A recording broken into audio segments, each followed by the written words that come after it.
Well, hello there, family. Welcome back to Grandma's Kitchen. Today we're making fried catfish, crispy on the outside, tender and flaky on the inside, seasoned perfectly, and fried until golden brown. But this isn't just any fried catfish recipe.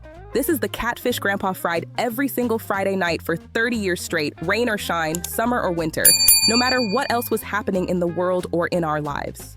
And while this fish is frying in hot oil, filling the kitchen with that incredible smell of cornmeal and seasonings and perfectly cooked fish, I'm going to tell you about the Friday night fish fry tradition that held our neighborhood together for 3 decades, about the Friday after September 11th, 2001, when the world felt completely broken and Grandpa wanted to cancel, but Grandma insisted we gather anyway, and about learning that when everything falls apart, when nothing makes sense, when people are scared and grieving, rituals and consistency are what hold us together.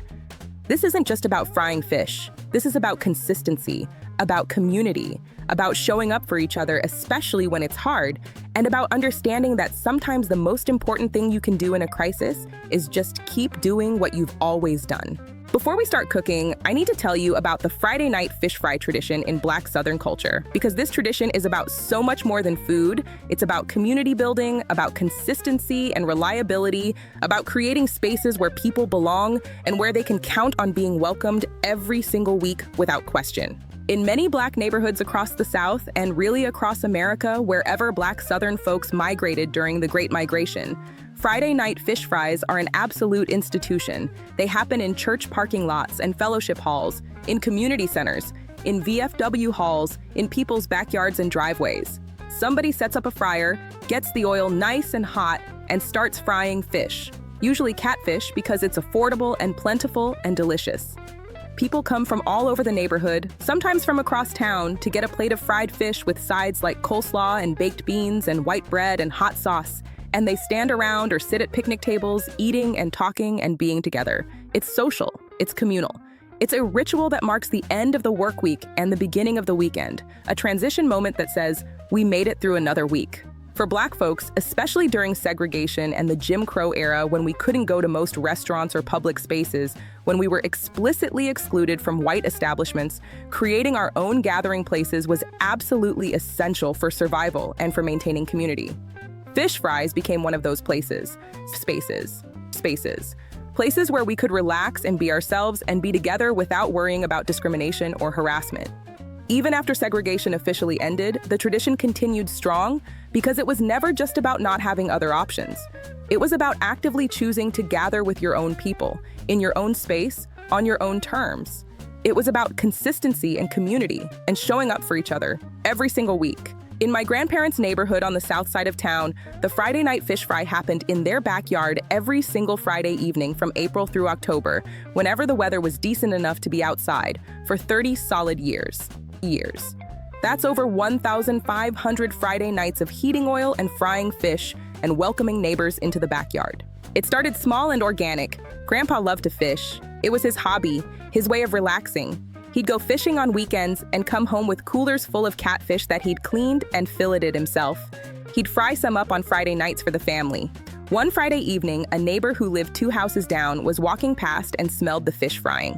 The smell of fried fish is distinctive and irresistible. That combination of cornmeal and seasoning and hot oil just calls to you. The neighbor wandered into the backyard and said, "Chester, that smells incredible. Any chance I could get a plate?" And Grandpa, who was generous by nature, said, "Sure, pull up a chair," and made him a plate. The next Friday, that neighbor came back, and this time he brought his wife, and they brought coleslaw. The Friday after that, more people showed up. Within just a few months, the Friday night fish fry had organically evolved into a genuine neighborhood institution. Every Friday evening, starting around 6 o'clock when people were getting off work, Grandpa would set up his big propane-powered fryer in the backyard. He'd heat the oil carefully, get his fish ready, and start frying. Neighbors would show up with contributions. Someone would bring coleslaw, someone would bring baked beans, someone would bring potato salad, someone would bring bread and hot sauce, someone would bring sweet tea or sodas, someone would bring dessert. Grandpa would fry fish for absolutely anyone who showed up, whether it was 20 people or 50 people. Every single Friday, without fail. And here's the important part. He didn't charge money for the fish. This was never a business. You couldn't buy a plate. But if you came to eat, there was an understanding. You were expected to bring something to contribute. A side dish, some drinks, dessert, something. and you were expected to help clean up afterward. That was the deal. It was community cooperation, not commerce. For 30 years, through every kind of weather and circumstance, Grandpa did this.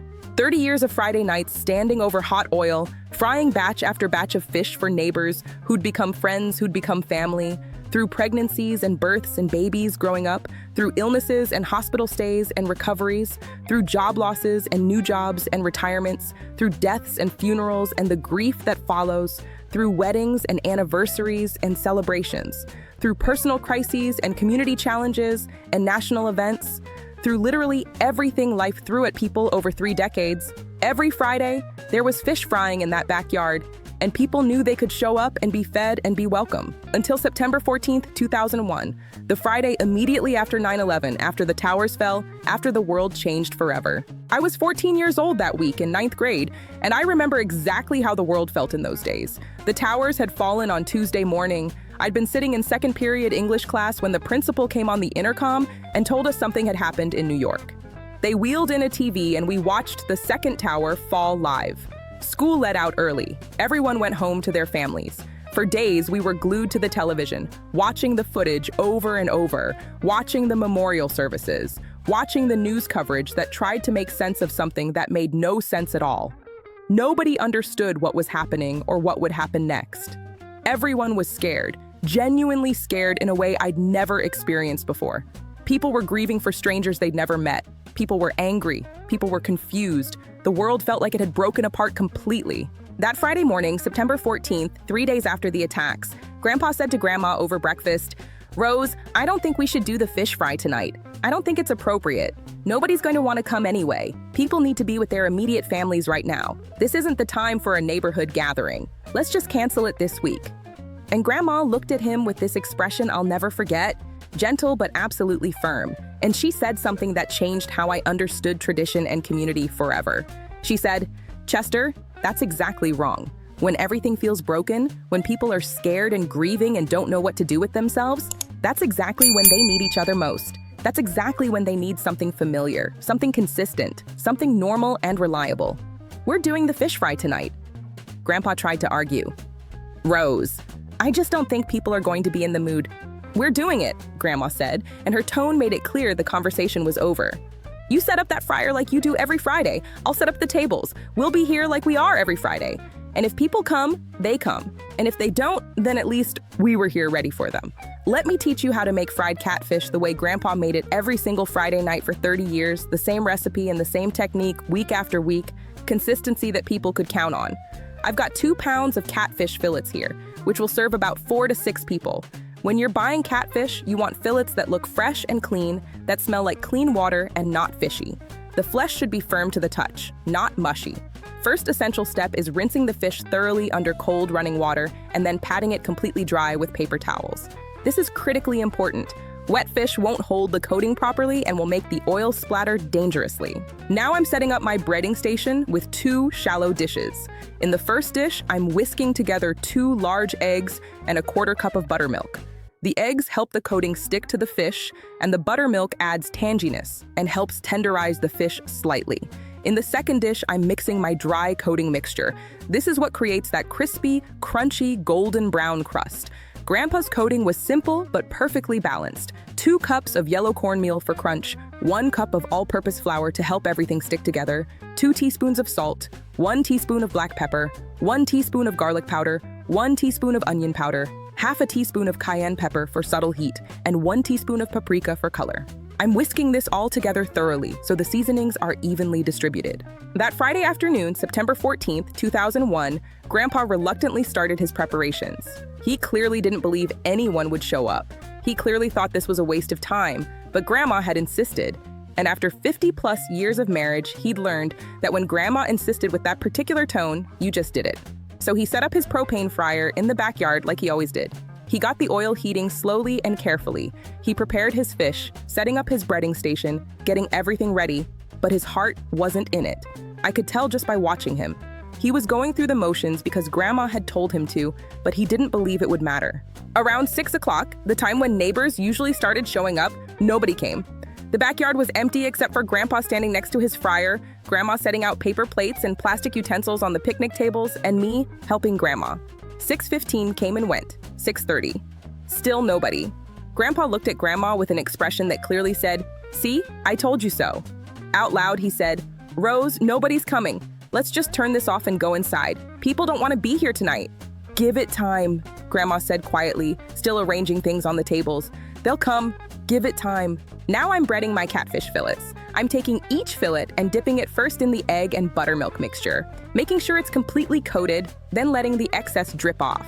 Then I'm immediately placing it in the cornmeal mixture and using my other hand to press and pat the coating onto both sides, making sure every surface is covered. I'm transferring the breaded fillet to a wire rack and repeating with the remaining fillets. Once all the fish is breaded, I'm letting it sit on the rack for about 10 to 15 minutes. This resting time is important. It lets the coating set up and adhere more firmly to the fish. While the fish rests, I'm making sure my oil is at the correct temperature. I'm heating oil in a large, deep pot to exactly 350 degrees Fahrenheit, checking with a thermometer. Oil temperature is crucial. Too hot and the outside burns before the inside cooks. Too cool and the fish absorbs oil and gets greasy. 350 degrees is perfect. At 6:45 that Friday evening, Mr. Robinson from 3 houses down came walking slowly into the backyard. He was alone, which was unusual. He didn't say much, just quietly said, "Hey Chester, you got fish tonight?" "Yeah, we got fish," Grandpa said, and I heard profound relief in his voice. "Be ready in just a few minutes." Mr. Robinson just nodded and sat down heavily at one of the picnic tables. Didn't say anything else. Just sat there quietly, looking tired and sad. A few minutes later, the Johnson family came walking in. Mother, father, 2 teenage kids. They brought a bowl of coleslaw like they often did, but nobody was smiling or joking around. They greeted us quietly and sat down. Then, Miss Patricia from across the street arrived with her elderly mother. Then, the Williams family with their 3 young kids. Then, more people, 1 by 1, 2 by 2, walking into the backyard slowly and quietly, finding seats, not talking much. It wasn't anything like normal Friday nights when people would show up energized and loud and laughing. This was quiet, subdued, heavy. People came because they needed to be somewhere familiar, around people who felt familiar, doing something that felt normal. My oil has reached the perfect temperature, 350 degrees. I'm carefully adding my breaded catfish fillets to the hot oil one at a time, being very careful not to crowd the pot. You need space for the oil to circulate freely around each piece. Overcrowding causes the temperature to drop and results in greasy fish. Listen to that beautiful sound, that immediate sizzle when the fish hits the oil. That means the temperature is right, means the coating is immediately sealing and crisping. The fish will float as it cooks. I'm going to fry these for about 5 to 7 minutes until they're deep golden brown and cooked completely through. That Friday night, as Grandpa started frying the first batches of fish and that distinctive smell started filling the backyard, that incredible aroma of cornmeal and seasoning and fish and hot oil, more people kept quietly arriving. By 7 o'clock, there were maybe 25 people. By 7:30, closer to 40. Nobody had brought the usual variety of elaborate side dishes because nobody had been thinking that far ahead, nobody had been planning for normalcy. But someone had run home quickly and grabbed a loaf of white bread. Someone else had leftover coleslaw in their refrigerator and brought that. Someone brought a case of sodas. Someone brought a bag of lemons and a bottle of hot sauce. We made it work with what we had. And slowly, gradually, as people started eating fish off paper plates, as they sat together at the picnic tables, as the familiar ritual unfolded in its familiar way, people started talking. Quiet and tentative at first, then more openly. People began sharing how they were feeling, where they'd been when they first heard the news on Tuesday, what they were afraid of now, what they were angry about. Mr. Robinson, who was normally a quiet man who kept to himself, suddenly spoke up and told everyone that his nephew worked in the second tower. His nephew was an accountant, worked on the 77th floor. The nephew had made it out, had managed to get down the stairs before the building collapsed, but barely. Mr. Robinson had spent 3 entire days not knowing whether his nephew was alive or dead, calling hospitals and calling hotlines and getting no information. His hands visibly shook as he talked about it. Miss Patricia talked about how scared she was to let her 2 young children go back to school, scared to go to her own job, scared to do anything normal because what if something else happened? What if there were more attacks? The Johnsons' teenage son talked about kids at his high school saying racist and ignorant things to him because he had dark skin and dark hair, and some kids thought he looked Middle Eastern, even though he was Black American, born and raised in Georgia. People cried openly, People expressed anger and confusion. People comforted each other with hugs and gentle words. And through it all, steadily and quietly, Grandpa kept frying fish, kept serving plates, kept the ritual going, providing the anchor. I'm carefully removing my fried catfish from the oil, now using a slotted spoon, letting the excess oil drip off, and placing them on a wire rack set over a baking sheet lined with paper towels. The wire rack is essential. If you put fried fish directly on paper towels, the steam gets trapped and makes the bottom soggy. The rack allows air to circulate. Look at this catfish. The coating is absolutely perfect. Deep golden brown, evenly colored, crispy and crunchy. The fish inside is white and flaky, fully cooked through but still moist. This is exactly what Friday night fish should look like. Around 9 o'clock that night, later than the fish fry usually went, when most people had eaten their fill, Grandpa turned off his propane fryer and sat down at a picnic table for the first time all evening. He looked absolutely exhausted. Standing over hot oil for 3 solid hours is genuinely hard work, and he was in his mid-60s by then. Grandma brought him a plate with several pieces of fish and some coleslaw and bread and sat down next to him. They ate in comfortable silence for a few minutes. Then Grandma said softly, "You were right to do this tonight. They needed it. Look at them. They needed to be together." Grandpa was quiet for a long moment. Then he said, "I almost didn't do it. I was so sure nobody would want to come that it would be inappropriate. I almost let fear and uncertainty make me break the one thing we've done consistently for 30 years. What would that have said to people? That when things get really hard, we fall apart? That tradition only matters when times are good?" He looked around at the neighbors still sitting at the tables, still processing, still being together. "You were absolutely right to insist. Some of these people live alone. Some of them would have sat in their houses all night watching the news, getting more scared. Instead, they came here. They ate together. They talked. They were with people who care about them. That matters. That really matters." That night, after 9/11, taught me something absolutely fundamental about tradition and ritual and community that I've carried with me ever since. When everything feels like it's falling apart, when the world doesn't make sense, when people are scared and grieving, that's exactly when consistency matters most. That's when showing up matters most. That's when doing the thing you've always done, even when it feels small or insufficient in the face of enormous tragedy. That's when it actually matters more than it's ever mattered. The fish fry that night didn't fix anything. It didn't bring back the people who died. It didn't make the world make sense. It didn't take away anyone's fear or grief. But what it did do is it provided a space, a familiar, safe space, a space where people could be together and not feel alone. And that mattered profoundly. What I learned watching Grandpa fry fish that Friday night is that rituals aren't just about celebrating good times. They might be even more important during hard times. They're anchors when everything else is adrift. They're reminders that some things endure, that some things are reliable. I also learned that consistency itself is a profound form of love. Showing up every single Friday for 30 years, that's love. Not romantic love, not flashy love, but steady, reliable love. The kind that says, "I'll be here, you can count on it." And I learned that sometimes the most important thing you can do is just keep doing what you've always done. When tragedy strikes, there's this urge to do something big and dramatic. But sometimes what people need most is just normalcy, the thing that happens every week happening again this week, proving that not everything has changed. Grandpa kept frying fish every Friday for several more years until his health declined. Even then, other men in the neighborhood who'd been coming for years stepped up and took over. Mr. Robinson, Mr. Johnson, they rotated, they shared the work, they kept it going because it belonged to everyone by then. The fish fry finally ended when Grandma sold the house after Grandpa died, but by then it had lasted more than 35 years. Thank you for being here with me in Grandma's kitchen today. Thank you for letting me teach you how to make fried catfish and for letting me share the story of the Friday night tradition that held a neighborhood together for over 3 decades, especially on that one Friday when it mattered more than anyone could have imagined. I hope you'll make this catfish. I hope you'll consider starting your own consistent tradition. And I hope you'll remember what that September Friday taught us, that when the world falls apart, showing up and being consistent is not nothing, it's everything. Next time in Grandma's Kitchen, we'll make another soul food classic, and I'll share another story about tradition and community. Until then, take care. Make some fried catfish, show up consistently for people, create rituals that anchor your community. And remember, when everything feels broken, sometimes the most powerful thing you can do is just keep doing what you've always done. Keep showing up, Keep providing that space where people know they're welcome. God bless you, family. I'll see you next time.